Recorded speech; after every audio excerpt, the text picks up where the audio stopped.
आप सबका स्वागत है। मैं Vivek Bindra, motivation speaker, leadership consultant और बिजनेस कोच। आज बिहार की बात करने आया हूं। आज का विषय थोड़ा गंभीर है। गंभीर इसलिए है क्योंकि सबसे बड़ी ग्रोथ वही होती है जहां पे सबसे ज्यादा कमजोरियां दिखाई पड़ती हों।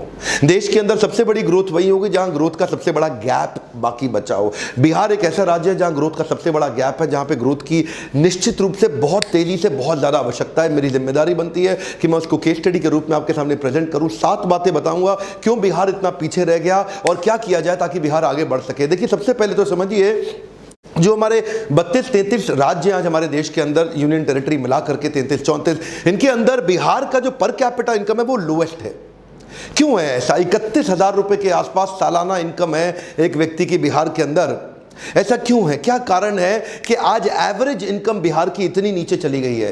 ये पर कैपिटा इनकम क्या होता है? ये निकाला जाता है एक ही स्थान, एक ज्योग्राफी के अंदर उनकी टोटल इनकम को टोटल पॉपुलेशन से डिवाइड करके। देखिए, ये वीडियो हर एक भारतीय के लिए समझना बहुत ज्यादा जरूरी है कि कुछ राज्य होते हैं जो भारत की इकोनॉमी को, भारत की स्ट्रेंथ को, भारत की उसको आगे लेके जाते हैं, और कुछ ऐसे राज्य होते हैं जो उसकी ग्रोथ डेवलपमेंट को नीचे घसीट रहे हैं, नीचे लेके जा रहे हैं। क्या कारण है इसका? कारण क्या है? क्यों ऐसा बोलते हैं? मतलब बिहारी शब्द को गाली की तरह क्यों प्रयोग किया जाता है? ये क्यों प्रतीकात्मक हो गया? बोलते हैं एक बिहारी 100 बीमारी। बिहारी की शक्ल के हट।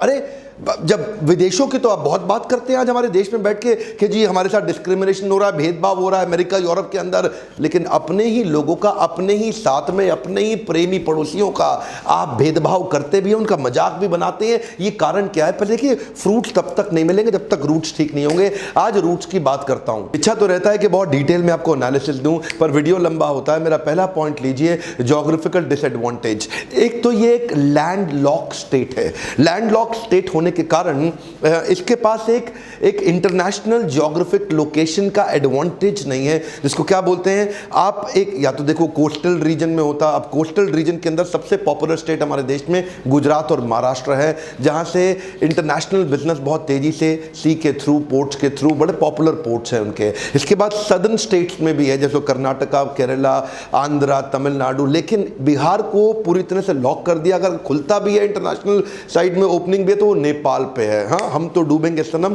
तुम्हें भी ले डूबेंगे। अब इसके कारण ग्लोबल एक्सेस मिलता नहीं है, ट्रांसपोर्टेशन कॉस्ट बढ़ जाती है। बिहार का एक रीजन ऐसा है जहां सूखा पड़ जाता है, दूसरा रीजन ऐसा है जहां बाढ़ ज्यादा आ जाती है। अब क्योंकि इसके कारण लोगों को बिहार छोड़ के बाहर निकलना पड़ता है अपनी लाइवलीहुड के लिए। अगला पॉइंट है नो मेजर इंडस्ट्री। बिहार के अंदर कोई बड़ी इंडस्ट्री है ही नहीं। कोई बड़ी इंडस्ट्री अभी भी ब्लू चिप कंपनीज के अंदर, हिंदुस्तान यूनिलीवर के अलावा बड़ी कंपनी इस समय बहुत ज्यादा इन्वेस्टमेंट बिहार में करना ही नहीं चाहती। आप समझिए बात को कि बंगाल से, उत्तर प्रदेश से, मध्य प्रदेश से ट्रक भर भर के माल आता है, लेकिन वो ट्रक वापस खाली जाता है। कम ऑन, वापस खाली जाता है। यहां से, बिहार से कुछ बाहर नहीं जा रहा, बिहार बाहर से माल ले रहा है, दे नहीं रहा कुछ भी। पहले शुगर मिल्स और फर्टिलाइजर्स के प्लांट्स हुआ करते थे, इकोसिस्टम कमजोर होने से कंपनीज ने लॉसेस करना शुरू किया, वो भी बंद हो गई, लोग बाहर जाने लगे छोड़ के। नैले पे दहला तो तब हो गया कि जब झारखंड बिहार से अलग हुआ। जैसे ही झारखंड बिहार से अलग हुआ, मिनरल रिच कंपनी, सारे बड़े कॉर्पोरेट, जितनी भी माइनिंग होनी थी, सब झारखंड में निकल गया। बोकारो हाथ से निकल गया, टाटा नगर, जमशेदपुर हाथ से निकल गया। अब तो कुछ मिनरल भी नहीं बचा बिहार के, तो बिहार बेचारा दब गया। तीसरा पॉइंट है फ्रेट इक्वलाइजेशन पॉलिसी। ये 1950 के दशक में आया था और 1990 के दशक तक रहा। फ्रेट इक्वलाइजेशन पॉलिसी के हिसाब से, तब उस समय झारखंड बिहार जब एक ही था ना, तो जितना भी मिनरल निकलता था उसको ट्रांसपोर्ट करके अपने स्टेट में लाने के लिए सेंट्रल गवर्नमेंट ट्रांसपोर्टेशन पर सब्सिडी देती थी। तो बड़ी कंपनी, इंडस्ट्रियल लोकेशन और कोस्टल ट्रेड हब वहीं रह के अपनी कंपनी रन करते थे, वहीं अपने मैन्युफैक्चरिंग सेटअप, वहीं अपना सारा काम लगाते थे। और मिनरल उठा करके, जो मिनरल रिच प्रदेश था जिसको बोलते हैं बिहार, जब झारखंड भी एक ही था, तो यहां से मिनरल उठाया और वहीं ले गए। अरे भाई, करना क्या चाहिए था? इनको इंसेंटिव देना चाहिए था कि तुम बिहार में ही अपनी कंपनी सेट करो। पर ये क्या करते थे? इनको ट्रांसपोर्टेशन के ऊपर दे दिया इंसेंटिव कि उठाओ माल, बिहार से लेके बाहर निकल लो। सब आए, माल उठाया बिहार से, उठा के लेके सब बाहर निकल गए। अब बिहार का माल लेके सब चले गए बाहर। अगर वहीं फैक्ट्रियां लगा दी होती तो बिहार में आ जाती एम्प्लॉयबिलिटी। इधर का ना कल्चर बदल जाता। यहाँ पे एजुकेशन और एम्प्लॉयबिलिटी दोनों कम रही, इसीलिए इनकी नेशनल अर्निंग के मुकाबले बिहार की अर्निंग बहुत कम रह गई। मिनरल रिच स्टेट होने का कॉम्पिटिटिव एडवांटेज होते हुए भी इसको 1993 तक लूटा गया है। चौथा मेरा पॉइंट है, frog in the pond think it's an ocean. इसे क्या बोलते हैं? इसे बोलते हैं कुएं का मेंढक। जो कुएं का मेंढक है ना, वो उस कुएं को समुद्र समझता है। तो जो बिहार का आदमी है ना, वो सिविल सर्विसेज को ही सब कुछ समझता है। उसके लिए जिंदगी सिविल सर्विसेज ही है सब कुछ। IAS IPS IFS बन जाऊं, सरकारी नौकरी मिल जाए, रेट लिस्ट तय कर दिया, तेरी सरकारी नौकरी, तेरे को दहेज में इतना पैसा मिलेगा। इनको क्या लगता है, सरकारी नौकरी मिल गई, IAS ऑफिसर बन गया, ये टेबल के ऊपर तो लेगा, नीचे से भी लेगा। और क्या सोचते, ये एक्चुअली बिहार में ना कल्चर बन गया। ये देखते थे अपने आसपास, ये देखो ये बाबू है, IAS अफसर है, अब बिजली तो आ नहीं रही है, लेकिन सरकारी जनरेटर पे इसके घर में 24 घंटा बिजली रहती है। तो एक एस्पिरेशन सोशल प्रूफ के साथ बनता चला गया पूरे प्रदेश के अंदर। अच्छा, क्रेज इतना ज्यादा हो गया सिविल सर्विसेज का कि अब अगर कोई व्यापार करने निकले भी ना, तो वो क्या बोलते हैं, ए चौबे जी छब्बे बनने निकले, दूबे बन के लौटे। दैनिक भास्कर का मैं एक आर्टिकल पढ़ रहा था, क्या कहते हैं, पॉपुलरली बिहार के अंदर रेट लिस्ट तय कर दी गई है। IAS अफसर है, इतने का दहेज मिलेगा। IAS अफसर को 1 से 3 करोड़ का दहेज मिल जाता है, IPS को 80 लाख से 2 करोड़, IRS IFS को 50 से 80 लाख मिलेगा, थोड़ा कम मिलता है बेचारों को। इंजीनियर PSU PCS ऑफिसर बन जाए, 40 से 80 लाख मिलेगा। एक्चुअली इसमें जात पे भी डिपेंड करता है, ऊंची जात को 80 लाख, नीची जात को 40 लाख। बैंक PO दरोगा स्टेशन मास्टर 15-20 लाख ले लेगा। सरकारी पियोन भी खाली हाथ नहीं जाएगा, वो भी 5 लाख रुपए तो निकाल लेगा दहेज के। ये क्या हो गया, ये सरकारी नौकरी ही सब कुछ है। एक बिहारी आदमी के लिए वो क्या कहते हैं, कहीं सूखा कहीं बाढ़, ना मिले नौकरी ना व्यापार, तो सरकारी नौकरी सब कुछ है। अभी बिहार को मैं और समझ ही रहा था कि इतने में किसी ने मुझे डाउरी कैलकुलेटर पे दिखा दिया। उसमें अपनी उम्र लिखो, कास्ट लिखो, क्या हो तुम, और उसके बाद लिखो प्रोफेशन कैसा है, मंथली सैलरी कितनी है, कहां पे काम कर रहा है, दिखने में कैसा, गोरा चट्टा काला, हाइट कितनी है, पहली शादी है कि दूसरी शादी है, माता पिता क्या करते हैं। इससे क्या होगा, आपका डाउरी कैलकुलेटर निकल के आ गया कि कितना दहेज मिलेगा। इन्हीं चीजों ने मार दिया है हमारे देश को। आज भी हमारे देश में ऐसे संस्कार है कि दहेज की कमाई पे लाड टपकती है कि तेरे को कितना मिला, मेरे को कितना मिला, गाड़ी कौन सी आई। मेरा 5वां पॉइंट है, Bihar is famous for caste politics. Caste politics का मतलब क्या हुआ, इधर कास्ट पॉलिटिक्स ज्यादा चलती है, डेवलपमेंट पॉलिटिक्स कम चलती है। अच्छा देखो, हर चीज के फायदे नुकसान भी होते हैं। कास्ट पॉलिटिक्स का कुछ फायदा तो है। फायदा यह है कि पहले यहाँ पे जो ऊंची कास्ट होती थी वो नीचे वालों को बहुत दबाते थे पैसे से। अब वो उनको पैसे से दबाते थे, तो ये सोचे कि हम लोग जो है ना, सत्ता की पावर से, पॉलिटिक्स की पावर से अपने आप को खड़े करें, हमारे पास पैसा नहीं है। तो ये छोटी छोटी कास्ट के लोग इकट्ठे हुए और इन लोगों ने अपने आप को ऊंची जात के लोगों के सामने अपने आप को ताकत से खड़ा किया। तो कुछ फायदा होता है, निश्चित रूप से होता है।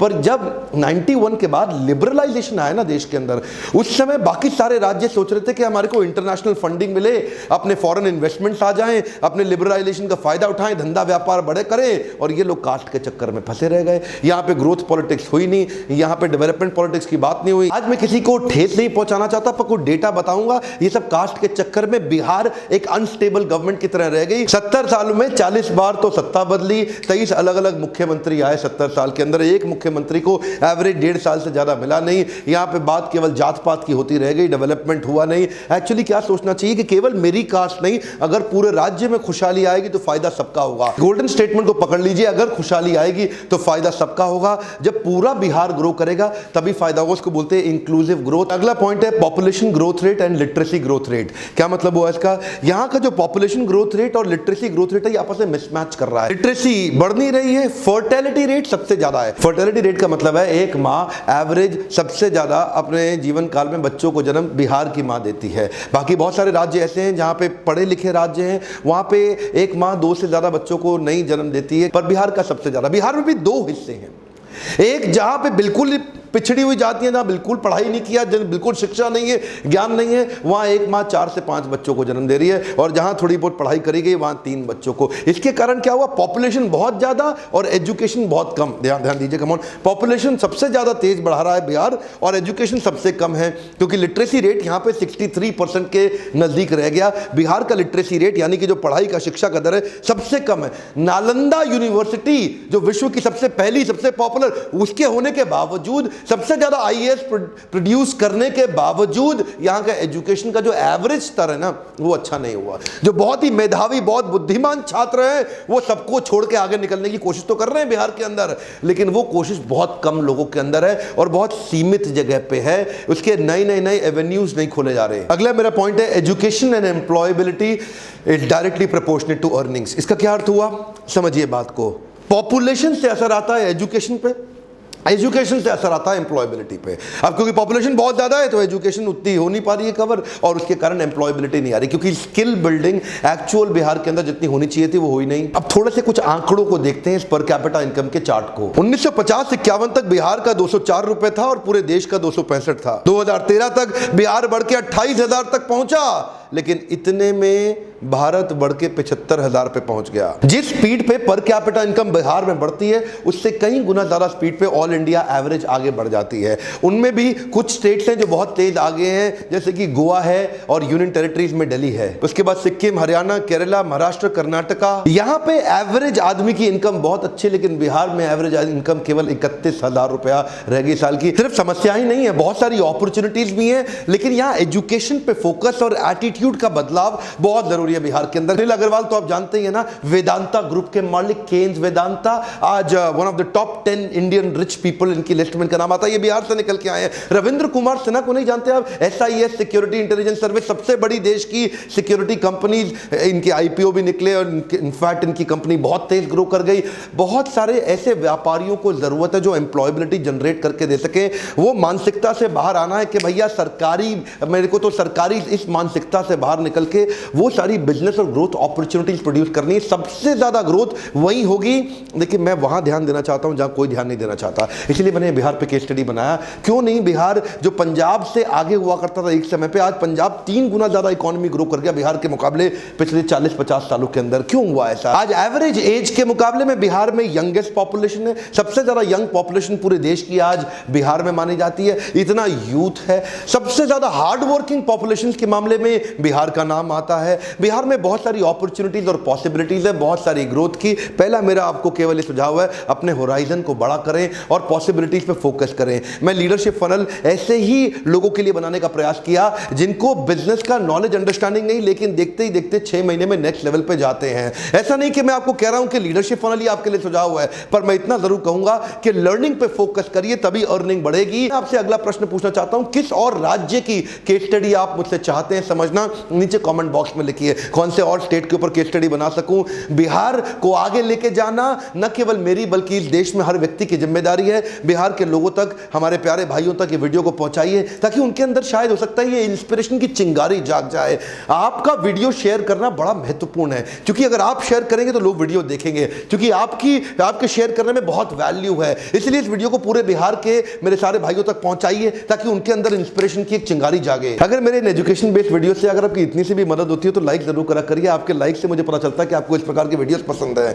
मैं सोचता हूं कई प्रकार के लोगों पे वीडियो बनाऊं, गुजराती पे बनाऊं, कभी सोचता हूं सिंधी पे बनाऊं, मारवाड़ी पे बनाऊं, कितनी तरह की केस स्टडीज बनाने का मेरा मन करता है। पर एक बात रिक्वेस्ट करूंगा, अपने आसपास हर व्यक्ति से सब्सक्राइब कराइए, और कम से कम बिहार के अंदर हर आदमी को बोलिए सब्सक्राइब करने के लिए। बिहार की पॉपुलेशन आज 10 करोड़ की है, one of the largest populated state in the country, जिसकी अगर ग्रोथ हो गई तो पूरा देश बदल जाएगा। मेरे साथ जुड़े रहने के लिए, वापिस आके हर वीडियो को देखने के लिए प्रेम पूर्वक हर बार की तरह फिर से इस बार आप सबका बहुत बहुत धन्यवाद।